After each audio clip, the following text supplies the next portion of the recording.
আমি 22টা গুলি খাই আর আমার সাথে একটা মেয়ে ছিল, ওর মাথা থেকে পা পর্যন্ত পুরাটাই গুলি খাওয়া। বৈষম্য বিরোধী আন্দোলন করছি, কিন্তু বৈষম্য এখনো যায়নি। সর্বক্ষেত্রে বৈষম্য আছে। তো যেভাবে আবু সাইদ মুগ্ধকে হাইলাইটেড করা হয়েছে, পুরুষকে হাইলাইটেড করা হয়েছে, আহত হয়েছে, নারীরা কি আহত হয় নাই? অবশ্যই হয়েছে। নারীরা কি শহীদ হয় নাই? অবশ্যই হয়েছে। ওদেরকে হাইলাইটেড করা হয় নাই, কারণ আমরা পুরুষতান্ত্রিক সমাজে বসবাস করি। বৈষম্যবিরোধী ছাত্র আন্দোলনের থেকেই আসলে বলা চলে যে এনসিপির জন্ম হয়েছে। জুলাই আন্দোলনের 1 বছর পূর্তি হলো। যে আশা আকাঙ্ক্ষা নিয়ে আন্দোলনটা করেছিলেন সেটা কতটা সফলতা অর্জন করেছে, চলুন শোনা যাক তাদের মুখ থেকেই কি বলছেন তারা।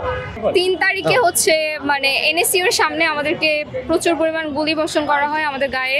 আমি 22টা গুলি খাই আর আমার সাথে একটা মেয়ে ছিল, ওর মাথা থেকে পা পর্যন্ত পুরাটাই গুলি খাওয়া, মানে হচ্ছে ছিটা গুলি যেটাকে বলে, টিয়ার গ্যাস যেটাকে বলে, এটা হচ্ছে প্রচুর পরিমাণ দেওয়া হয়েছিল। ওইখান থেকে আমি মানে ফিরে আসবো এরকম কোনো আশা ছিল না। বৈষম্য বিরোধী আন্দোলন করছি, কিন্তু বৈষম্য এখনো যায়নি। সর্বক্ষেত্রে বৈষম্য আছে।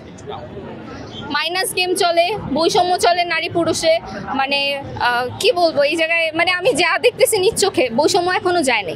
বৈষম্য বিরোধী আন্দোলন সফল হয় নাই এখনো। নারীদের ভূমিকা সর্বক্ষেত্রে সব জায়গায় ছিল, নারীদের জাস্ট হাইলাইটেড করা হয় না, পুরুষদের যেভাবে হাইলাইটেড করা হয়। যেহেতু আমরা পুরুষতান্ত্রিক সমাজে বসবাস করি, এখানে নারীদের অগ্রাধিকারটা একটু কম দেওয়া হয়, ঠিক আছে? এই জন্য আপনারা নারীদের দেখতে পান না, কিন্তু নারীরা সর্বক্ষেত্রে পুরুষের সাথে কাঁধে কাঁধ মিলিয়ে দাঁড়িয়ে থাকে, ঠিক আছে? এই আন্দোলনের কথা যদি বলি, নারীরা পুরুষের মানে সমানে দাঁড়িয়ে হচ্ছে আন্দোলন করেছে, প্লাস আহত হয়েছে এবং ওরা শহীদ হয়েছে। কিন্তু যেভাবে আবু সাইদ মুগ্ধকে হাইলাইটেড করা হয়েছে, পুরুষকে হাইলাইটেড করা হয়েছে, আহত হয়েছে, নারীরা কি আহত হয় নাই? অবশ্যই হয়েছে। নারীরা কি শহীদ হয় নাই? অবশ্যই হয়েছে। ওদেরকে হাইলাইটেড করা হয় নাই, কারণ আমরা পুরুষতান্ত্রিক সমাজে বসবাস করি। নারীদের যেই ভূমিকা, ওদেরকে প্রাপ্য সম্মানটা দেওয়া হয় নাই। জুলাই চলে গেছে, 1 জুলাই চলে গিয়ে আরেকটা জুলাই চলে আসছে, বাট এখনো নারীরা তাদের প্রাপ্য সম্মান কিন্তু পায় নাই। আমার বাবা আমাকে বলছে যে মানে আমরা 16 তারিখ থেকে রাস্তায় নামি, আর 15 তারিখে আমার বাবা আমাকে জিজ্ঞেস করে যে সবাই আন্দোলন করতেছে, তোমরা যাও না কেন?